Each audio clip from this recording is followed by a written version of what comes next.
हर जगह यही हाल है। लेकिन अगर हम बात करें स्कूल्स की, क्योंकि मैं डॉक्टर अरविंद के पास एक सवाल लेकर आ रहा हूं अभी यहां पर जरा स्कूल्स का दिखाएं राहुल, जरा मेरे पास जो स्कूल्स की इंफॉर्मेशन जो है, संक्रमण बढ़ा, स्कूल खुले, ये चिंता का विषय है और ये बहुत परेशान करने वाली बात है। यहां पर देखें आप, दिल्ली में 9 से 12वीं तक के स्कूल खुले हुए हैं। दिल्ली में 9 से 12वीं तक के स्कूल खुले हुए हैं।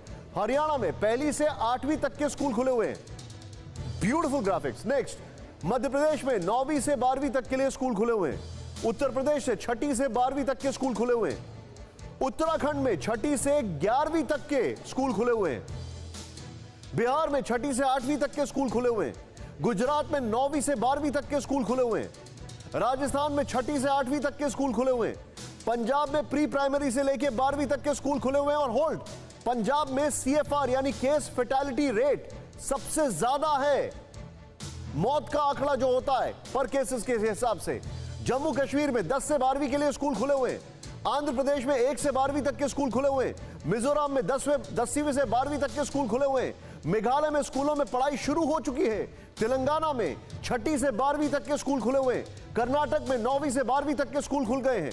ये क्या है? What is this? इस ग्राफिक्स के साथ सीधे मैं अरविंद सर के पास आऊंगा। अरविंद सर, मेरे लिए जो सबसे ज्यादा शॉकिंग चीज है वो ये है कि सर, हम इंटरनेशनल स्टडीज को क्यों नहीं मान रहे? यहां पर इस कंट्री में इंटरनेशनली क्लियरली ये बताया गया है कि जो छोटे बच्चों के स्कूल हैं उनमें कोरोना का जो इन्फेक्शन है वो ज्यादा नहीं हो रहा है, बनस्पत इसके कि 5वीं या 6ठी या 7वीं 8वीं क्लास के बच्चों के ऊपर की जो क्लासेस हैं वहां से कोरोना ज्यादा स्प्रेड आउट हो रहा है। सेकेंडरी स्कूल से ज्यादा फैल रहा है कोरोना, प्राइमरी स्कूल से फिर भी कम फैल रहा है। यहां पर हम देख रहे हैं कि इन्होंने सेकेंडरी स्कूल ही खोल दिए।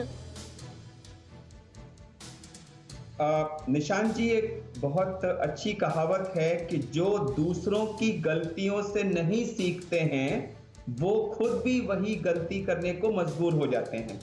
तो मेरे हिसाब से, और ये मैं 1 महीने से मुझे इस चीज का अंदेशा था कि जिस तरह से हम नियर नॉर्मल की तरफ भाग रहे हैं बिना किसी सोच विचार के, ये सोच के, इस गलतफहमी में कि हमने तो कोरोना को कंट्रोल कर लिया, तो इस गलतफहमी में ट्रंप साहब भी थे, यूरोप के लीडर्स भी थे, वहां की पब्लिक भी थी और उन्होंने भी यही सब किया। और उसके बाद आज वो सेकेंड लॉकडाउन में सारे के सारे विकसित देश बंद हैं। हमने अनफॉर्चुनेटली उनकी गलती से अभी तक ऐसा लग रहा है कि शायद सीखा, लेकिन उसको कहीं प्रैक्टिस नहीं किया और पूरे देश में एक नियर नॉर्मलसी का माहौल बन गया है या बना दिया गया है। पॉलिटिशियंस ने किया, लोगों ने किया, मैं उसमें नहीं जाऊंगा, लेकिन आज सबको यह लग रहा है कि अब तो वैक्सीन आ गई, अब तो कोरोना कंट्रोल में है, सब कुछ ठीक है।